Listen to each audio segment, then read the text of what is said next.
transaction history. Ayun. Yan yung latest. Yan yung, ayun o. November 11. November 9. Ano November ngayon? 9. November 9 ngayon, di ba? Nakapag-withdraw ka ng 2-4. Ayan.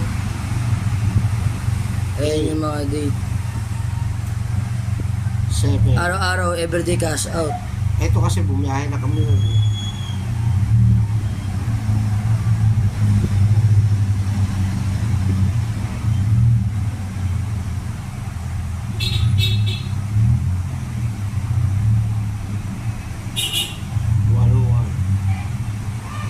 One ulit.